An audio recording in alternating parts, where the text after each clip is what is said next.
Estos 10 álbumes arruinaron el rock.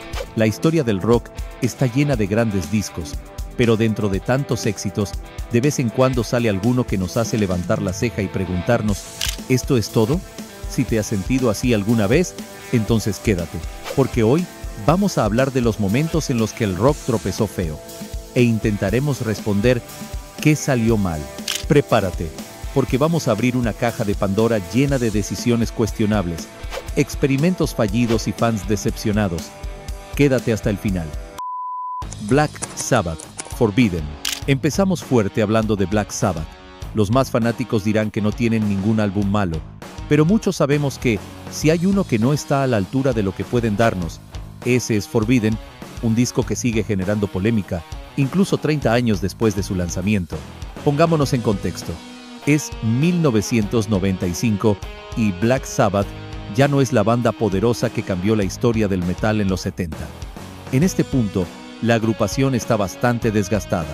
Tony Martin es quien canta en este disco, dejando de lado la voz de Ozzy. Él venía trabajando con la banda desde finales de los 80, y aunque tenía buena voz, muchos fans nunca lo aceptaron del todo como el verdadero Sabbath. Uno de los momentos más extraños de Forbidden es la participación del rapero Ice-T en la canción Illusion of Power.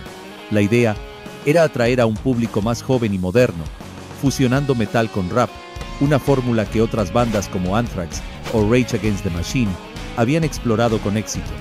Pero aquí no funcionó para nada. Sonó forzado, desconectado y más que innovador, parecía un intento desesperado por sonar actual.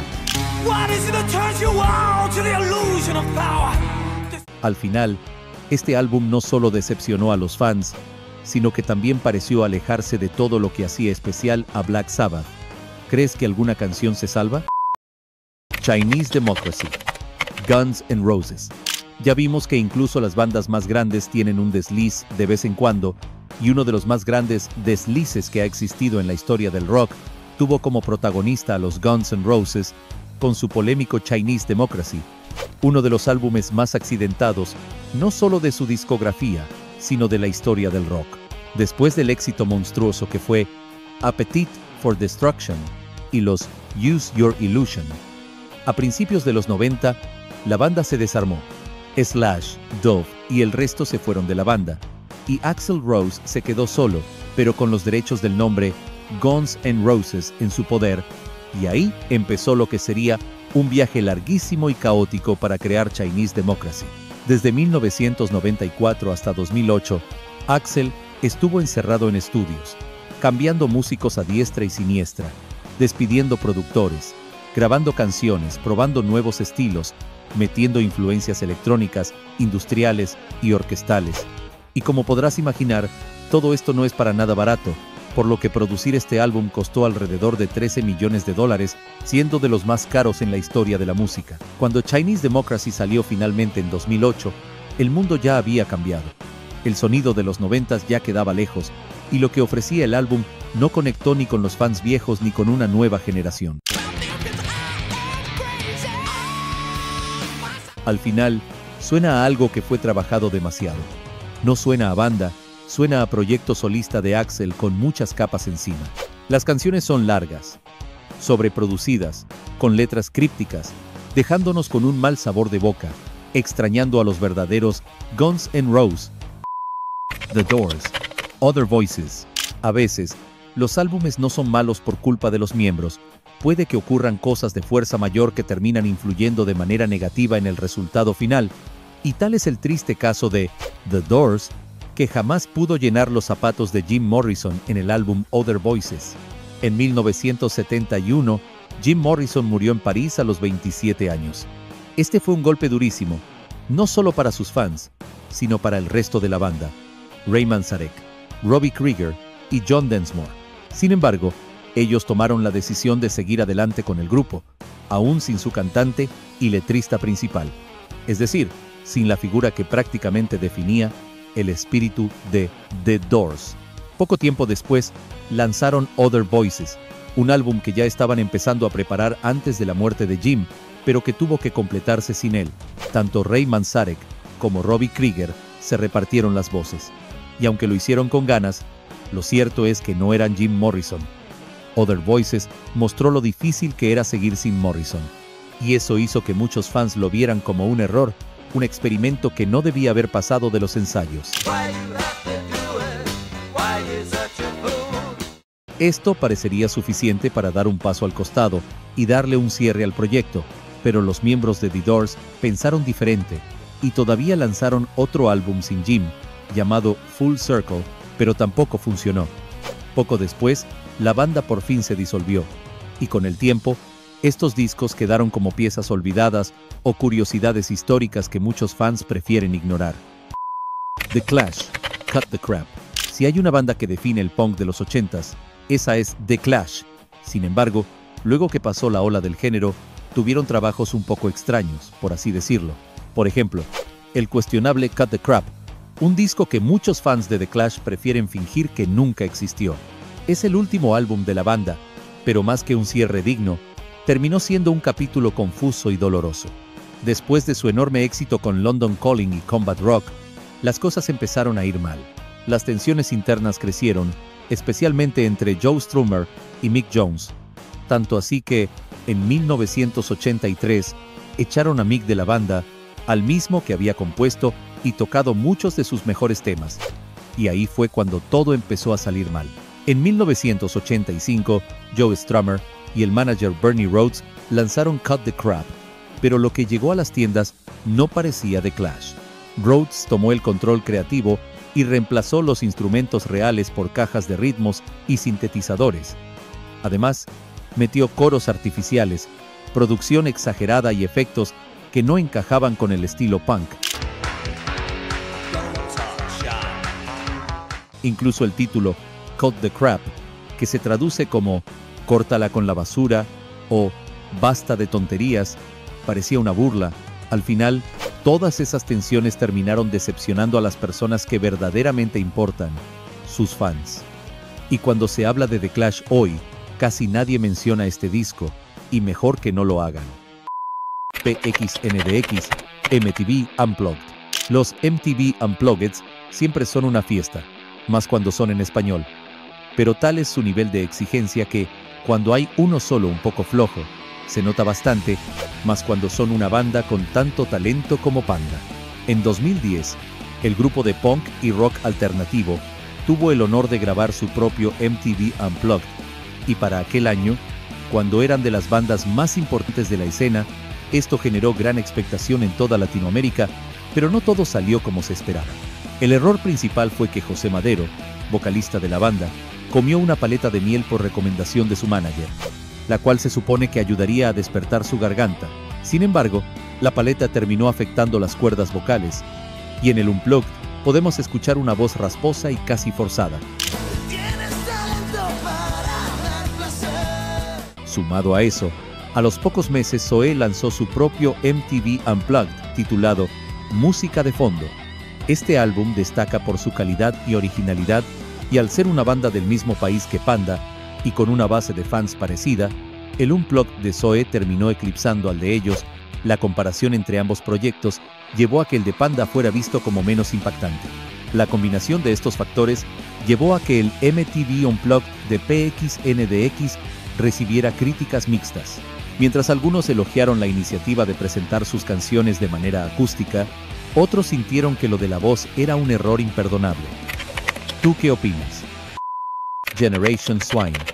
Motley Crue. Cuando un estilo pasa de moda, es muy pero muy difícil reponerse. Y si nos crees, entonces pregúntale a Motley Crue y su álbum Generation Swine, que pasó por muchos altibajos y que definitivamente tiene una historia interesante y algo dramática. Habían llegado los 90s, el mundo de la música comenzó a cambiar, y el glam metal dejó de ser tan popular. El grunge, el rock alternativo y otros géneros más crudos estaban tomando el control. Sumado a eso, la banda empezó a sentir la presión y sufrió cambios en la alineación.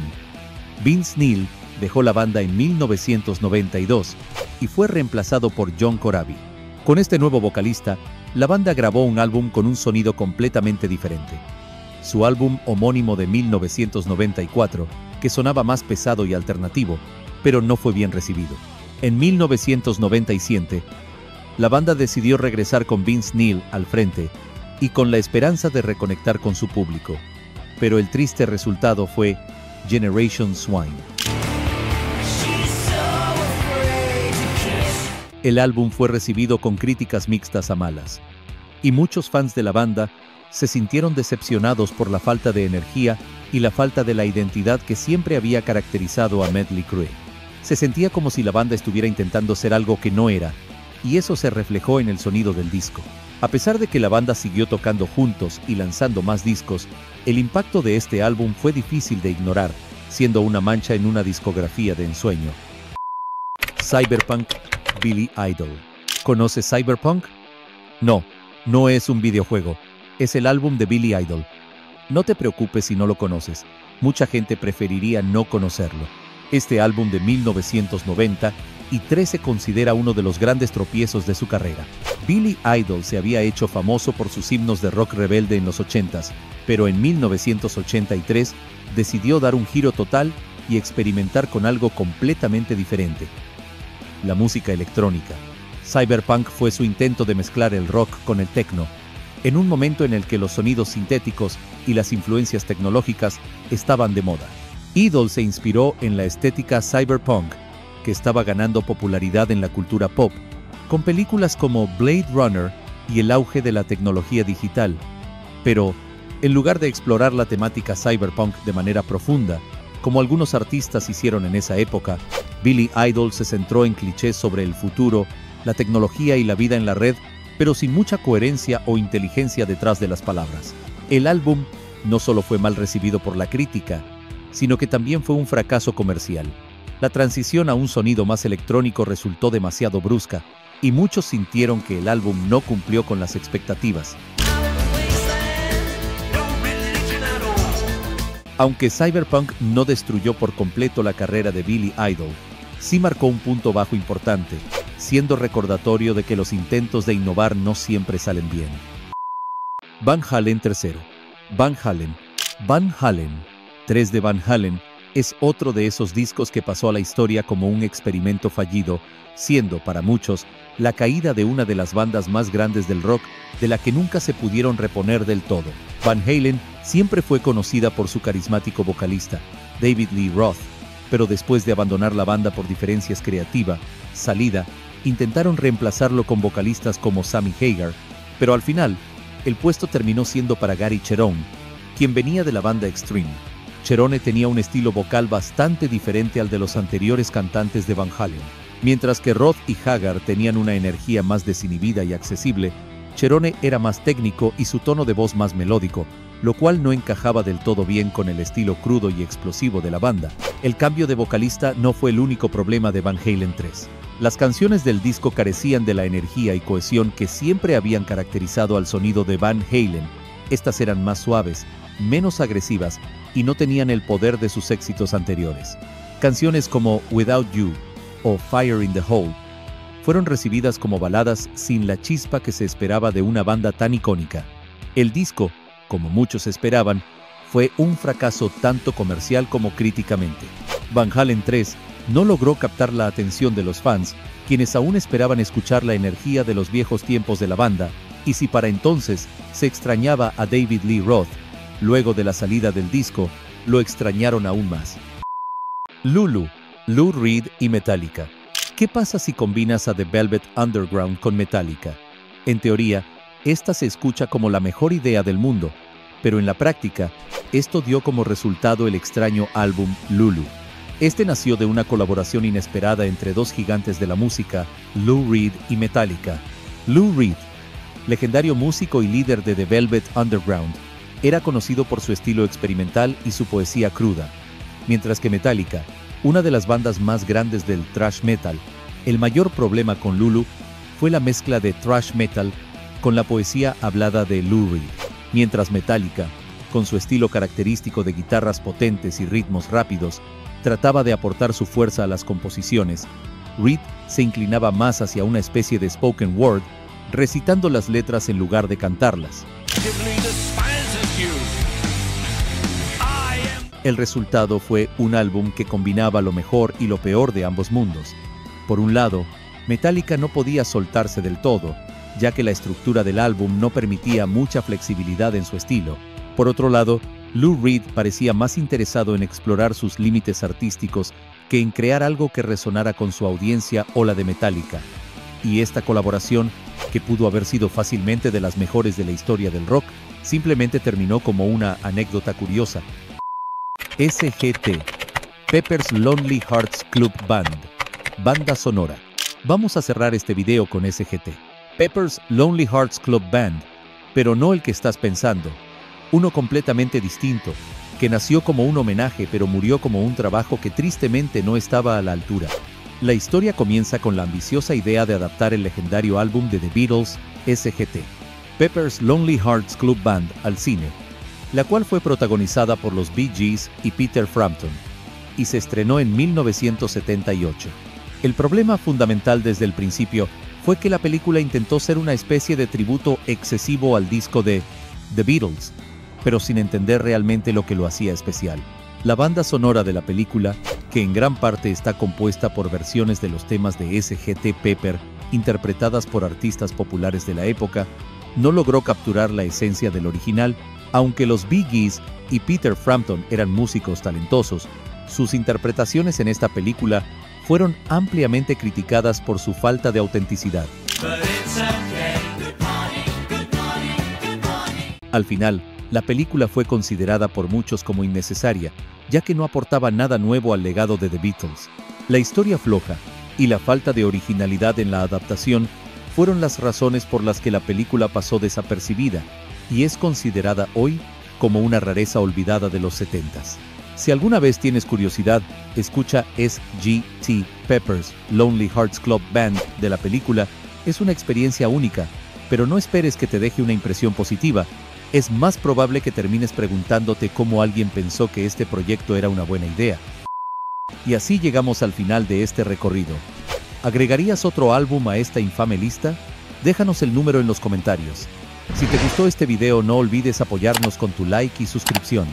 Activa la campanita para que no te pierdas ninguno de nuestros nuevos videos. Gracias por acompañarnos y nos vemos en una próxima ocasión.